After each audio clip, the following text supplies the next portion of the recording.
Tonight, Kathy Holloway Hill continues her series on mental health with Dr. Ajasha Long. We're in a place where we're going to have to create a new normal. Tonight on Living by Design. Living by Design with host Kathy Holloway Hill. Kathy is a strong, powerful voice. She entertains, informs, and inspires her audiences everywhere she goes.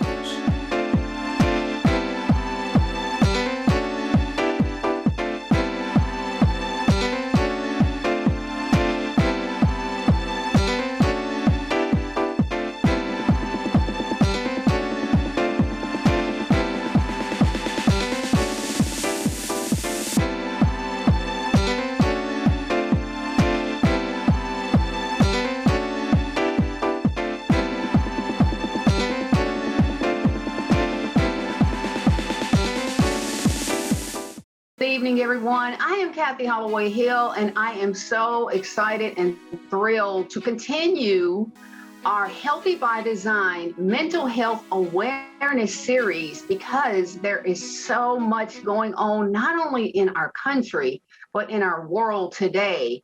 People are suffering from anxiety and depression and distress and stress and suicide, and people who have kicked their addictions are now falling off the wagon, getting back on their addictions. And there's just so much going on that I really felt compelled to do this series because we really, really need it, especially in our African-American communities. So thank you for joining us because I have a very dynamic guest this evening, Dr. Ajasha Long, and she is very knowledgeable in all these areas that we're talking about, and she's going to be joining us. And I want to welcome you, Dr. Long, to the Live by Design show. Thank you. Thank you so much. It's a pleasure to be here and to share and engage with you and your viewers and your followers. I appreciate the invite. Well, we need you. So I am just so happy that you were able to take the time today to do this. So I'm going to jump right in because it's just so much to cover. One of the things that we talked about previously was starting with yourself, because we both know, with me being a psychologist also, we both know that transformation begins with you, the individual. You know, you have to recognize that there are things that are going on with you. And this happens pre-COVID. I mean, mental health is something that we just absolutely don't pay attention to within ourselves. So now you have a 2-year-long pandemic on top of it. It just makes it worse. So with that being said, can you just talk a little bit about what you have experienced in your practice or with your clients when it comes to not just yourself, but yourself and your relationship with either your spouse or your partner, your significant other, whoever that person is that you're supposed to be connected with? Definitely. So one thing I'll start by saying is that COVID has put all of us through a lot of changes. So the routines that we had previously prior to COVID, we don't necessarily have those now. So let me give an example. For instance, you may have been used to going out working 8 hours a day, and now all of a sudden you transition to working from home. That might mean that you're seeing your spouse or your partner more than you once did. You're encountering them more. Those little nuances and idiosyncrasies about their personalities and things of that nature that you probably previously could kind of brush under the rug, right? Because you were so busy. Now we're in a place where we're forced to confront those things head on because we're constantly in the same environment. So it can place a lot of stress and a lot of strain. And it's not that the problems were not there prior to COVID. It's just that now we've taken a time out, right? So we're just more aware. These things are just now coming up because we don't have as many distractions as we used to have. I love that, especially with you mentioning what you said about having to work from home. Right. And I'll just add another little add-on to that is one of the partners or spouses has to give up their job to stay home with the children. Right. So, you're losing an income in that aspect. And then there's all of this other stuff going around that with the choices that people are making. Their employers are mandating the vaccine, so they may not want it. So now they have to lose their job. And so there's so many different piece parts to it. And I know that can be negatively impactful on a couple. Even, I mean, if nothing were going on, you're going to have your challenges. But with one person losing their job or having to give up their job or stay at home, or how can they begin to try to work through that? So I think one part is going to be understanding that everybody keeps saying when things get back to normal, right? When we get back to life pre-COVID, when this happens, when that happens. But what I think people have to understand is that we're in a place where we're going to have to create a new normal. How we once operated is probably not how we're going to be operating post-COVID. So like you were saying, there may have been some role transitions. Somebody may have been the breadwinner. Somebody may have been working and they're not working. Someone may have handled more of the domestic duties and the children, and now the roles are reversed. So I think it's really going to be about how can you and your partner create a new narrative. It doesn't have to look like what anybody else's narrative looks like, but what is going to work for you and your partner. And that's going to take actually sitting down and kind of talking about that and discussing that. And that's something that we really don't like to do, because a lot of us do not like to have those uncomfortable conversations. So we'll continue on in our day-to-day interactions, kind of getting into little verbal scuffles here and there, but we won't take the time to really kind of iron out, okay, our world is changing, our dynamic is changing, and it's not necessarily something that we asked for, but it's our reality right now because of what's happening globally. So we have to be able to come up with a plan so that it doesn't get to, because sometimes we can get to a point to where we feel like with our partner, it's you and that person against each other, but really it needs to be the both of you against the problem. Yes. And you're so right. I love everything you just said, because sometimes when you're, sharing that close space with someone, you're living together, you go at each other. Yeah. And, instead of going at each other, you really need to be united, going against the problem. Definitely. And one thing I really want to ask you, Dr. Long, is what, in your opinion, do you think the issue is in the Black community not wanting to seek help with their relationships?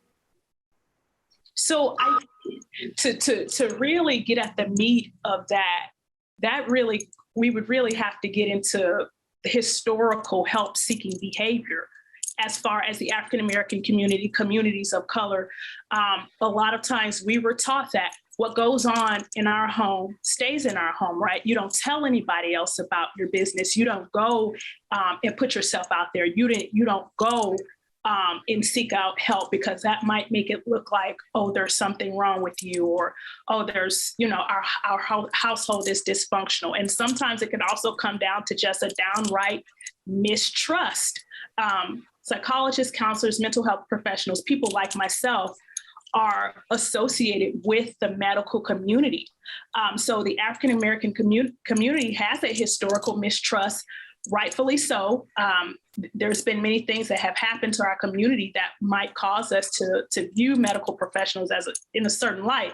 But I think some of that has also rubbed off on people's willingness to want to see mental health professionals as well. You are absolutely correct. And I want to stay on that for a second, but right now we're going to take a quick break and we will be right back. Don't go anywhere.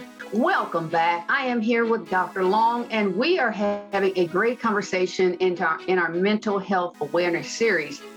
And Dr. Long, let's just pick up right where we left off before the break. So what my goal is with not only this series, but this entire TV show, the reason that I am on the air is because I want to bring awareness to a lot of topics. And this is a topic that's very near and dear to my heart, because I see so many relationships break up unnecessarily only because of exactly what you said. They were taught from a young age. I mean, I was in that era also, Yeah. grown folks' business, stays in the household. It doesn't go outside the household. But a psychologist, a professional like yourself, you're just like your physical primary care doctor. They have an oath or a rule that says, they're governed by HIPAA. They can't share that medical information with anyone. Well, neither can your psychologist. So why do they still think that they're going outside in the community and blasting it to the world? So, like I was saying before, part of that is mistrust, not trusting medical professionals. And I think another aspect of it is that sometimes people in our community have this idea that you can only go see a psychologist, a mental health professional, when things have gotten the worst of the worst of the worst. But when it comes Isn't to that divorce? right. Well, we've hit rock bottom. But when it comes to our relationships, just like you go get a physical checkup, we need to be doing checkups in our relationships annually, if not sooner. The same as we go get any kind of physical examination, we need to be monitoring. We need to be checking in with each other and not waiting until we're on the brink of divorce, right? For example, I remember I had a couple that came to me and they said, hey, we're coming to counseling, right? And this is our last stop. And if this doesn't work, then we're going to get a divorce.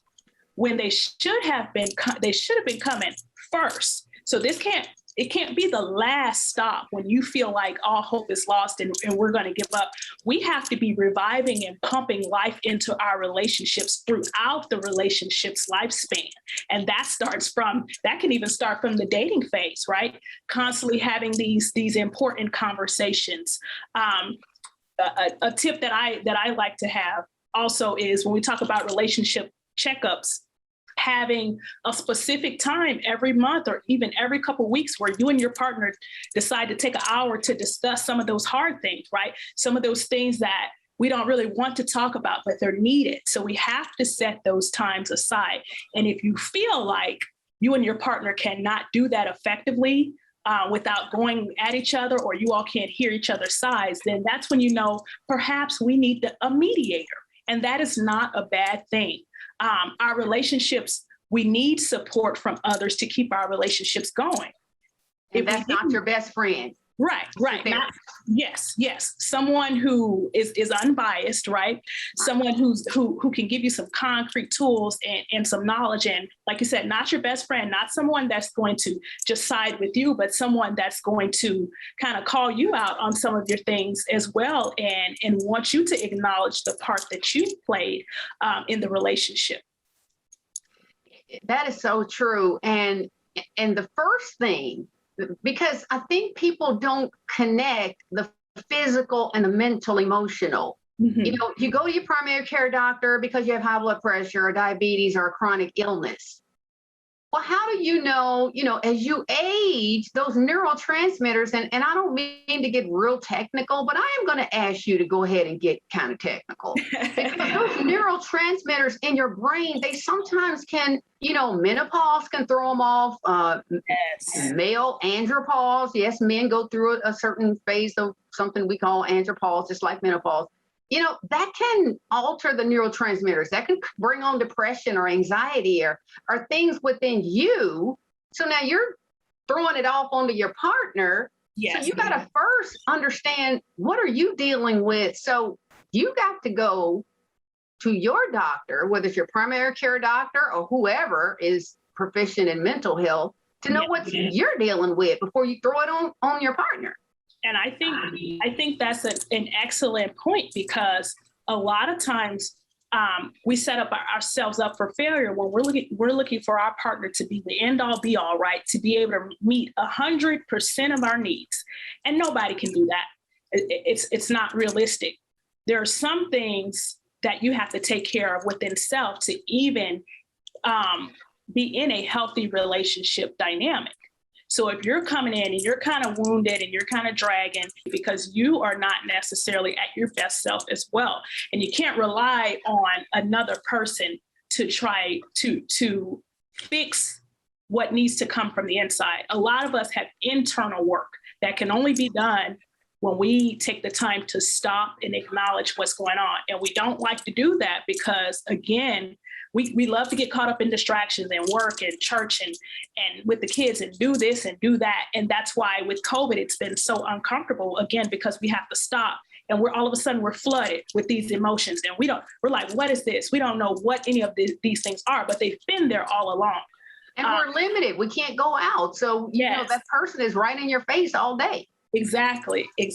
So there are some things that we cannot necessarily rely on our partner to fix in us. We have to they can support us. Now, let me say that they can support us on our journey, but there are some things that we have to do on our own in order to bring our best self to the relationship. Because anytime you rely solely on your partner to be the fixer or to meet all your needs, they're always going to disappoint because we're imperfect as human beings. Yes. And there's always going to be a time where somebody messes up, somebody drops the ball, somebody can't meet your needs, and vice versa. And you know, ask yourself the question for everyone who's listening to this interview. Is your physical health perfect? I don't care what age you are. Is your physical health perfect? Do you have any aches or pains? Do you take any medications for any chronic illnesses like diabetes or arthritis or, you know, maybe that is some of the older people, but, you know, there's some younger people who have chronic illnesses too. Well, if you will go to your primary care doctor and you recognize, oh, something's not right, I don't feel good physically, why can't you ask yourself that same question? I don't feel good mentally or emotionally. I feel depressed. I feel stressed. I feel down. Ask yourself that question and then go and make an appointment with Dr. Long. Yes. And to piggyback off what you said, a lot of people don't know that emotional symptoms can manifest physically. So sometimes we can go to our physician with complaints of my head is hurting, my back is hurting, and sometimes we'll get a full workup and nothing will be wrong. But that's because we need to work on what's going on up here. But and hold that thought, Dr. Long. We're going to take another quick break and we're going to be right back because this is getting very, very interesting. Welcome back. This has been such a great conversation with Dr. Long, and I don't know about you, but I'm enjoying it thoroughly. So, Dr. Long, we were talking about how physical symptoms can be manifested based on something going on mentally or emotionally. So continue that, please. So what I was saying is that our body a lot of times bears the burden of stress and trauma and things that are going on in our life. So it's very important to listen to your body because a lot of times your body will speak before you even can put together what's going on in your life. People report things like migraine, headaches, stomach aches. There can be problems with libido and sexual functioning that can be impacted. Just overall feelings of fatigue and tiredness. And, you know, like I said, sometimes you can go to your physician and everything be seemingly okay. But a lot of times it is your body manifesting the symptoms of stress. So you always want to be paying attention to what's going on with me, because your body will speak and we have to learn to listen to it. And that's something that we're not necessarily good at in our communities. Yeah, and you know, one of the biggest ones that I hear a lot, insomnia. Yes, that's a big one. That's a huge one. If you're dealing with insomnia, trust me when I say there is something physical, not physical, but emotionally or mentally going on that you really need to check out. And we got to have an open mind about this. Yes. Don't be afraid. Don't be afraid.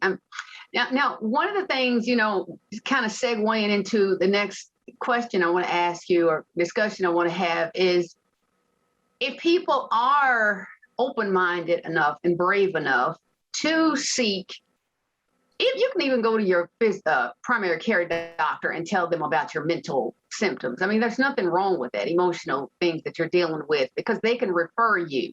Right. If they do refer you to someone and they recommend that, well, I'm diagnosing you with a little bit of depression or anxiety or, just some of the ones that aren't too deep, like, we don't want to talk about bipolar and schizophrenia, but just some of the ones that stress can create, like depression and anxiety. What are your thoughts about medication? Well, we take medication for diabetes and arthritis and other things. So what are your thoughts about medication for anxiety or depression or, just to kind of lift your mood? Yeah. So I view medication as just as another tool that we have in our toolbox. Life is hard, right? Life can be very, very difficult. So we want to have as many coping mechanisms and as many tools in our toolbox as possible. Medication can be one of those tools. Now, there are some people who they can go to therapy and that can go very well for them, and that can be it. There are other people that they may need to combine medication management with therapy. But as many tools as you can, like you were saying, if it was a physical health condition, we would have no problem with taking medication or doing what we need to do. We have to conceptualize our mental health in the same way. And another thing that I want to say is that even if you're someone who does find yourself taking medication, it does not have to be a permanent thing. Right. Sometimes we just need a little help to get over a hump, right? And then when we get there, we can talk to our doctor about discontinuing the use of that medication. But I recommend doing whatever it is that you need to do to put yourself in the best possible spot. And again, you don't have to wait until you hit rock bottom till things get the worst of the worst to go see someone. If you're even thinking, oh, I might need to go see someone, that thought even comes in your head, that's an inkling that you need to be taking some steps to move forward, not waiting until the very last minute. Yeah, I love that. That is very good because, and the reason I even wanted to bring that up, Dr. Long, is because a lot of people self-medicate. Yes. And I just think that's a mistake because once you start down that rabbit hole, I mean, I don't know what your self-medication of choice could be. I mean, it could be something as simple as food, but if because they say food is one of the top number one addictions, over opiate use. And I don't know, I mean, sugar is a big addiction, but whatever your self-medication or addiction of choice is, it's just going to make the situation worse. Yes. And that concern is going to still be there whenever you finish self-medicating with whatever you're using. And like you said, it can be food, it can be substances, it can be sex, it can be compulsive shopping, alcohol. There can be all types of things that it's just another way for us to push down and suppress what's actually going on, as opposed to being able to sit with those feelings of uncomfortableness and actually being able to work through them. Yes. Yep. And those racing thoughts, because I mean, you would almost have to not be human to have some kind of racing thoughts or some kind of emotional distress as a result of this 2-year-long pandemic we've been dealing with. You would almost have to not be human. So you've got to ask yourself these tough questions, before you get to your spouse. Ask yourself these tough questions. How am I feeling? What are my emotions telling me? Are my moods all over the place? Am I hot one minute and cold the next, and yelling at my partner and then hugging on them the next? What's going on? Yes. I think self check-ins are so, so important. And one thing that we have to remember is that emotions are neither good nor bad, but they are indicators that we need to check in with ourselves. Let's say we're experiencing anger. Anger is not necessarily bad, but it's an indicator that something is going on. And I need to go deeper and find out what exactly is going on with me. Taking the time. Anger is a big one. Yes, taking the time to advocate for self and see what's going on with self, because we're always doing everything for everybody else. And running here and doing this and doing that we don't take the time to actually say, hey, what's going on with me? what am I feeling? And being able to, and whatever comes up for you, not getting upset or judging yourself for what you're feeling, but just being able to take the time to really understand and see what help you might need to seek out. And I would also, if you could, before we run out of time, just take a little bit of time to talk about, stay away from the news and social media. Yes. It's very important that we're able to guard our gates, right? So our gates would be our eyes, our ears, anything that we're taking in information. So if you're constantly looking at news, constantly soaking in negativity, then that's what your daily narrative is going to be. If you're constantly listening to negativity, that is what your daily narrative is going to be. If you're constantly looking at social media and, comparing your life to someone else's unrealistic expectation or something of that nature, then that is whatever you focus on is what is going to be magnified in your life. So things like, affirmations, positive affirmations, listening to positive music, viewing positive images, those are the things that we want to try to do to lift ourselves up. Absolutely. And with that, we are out of time. As you can see, we could just keep going on and on and on. But Dr. Long, I want to thank you so much for all of your valuable information. And we really have to have you back. So thank you again for joining us for this episode. We thank you also. And we're going to see you guys same time next week with another episode in our series, because this is powerful. Good night, everyone.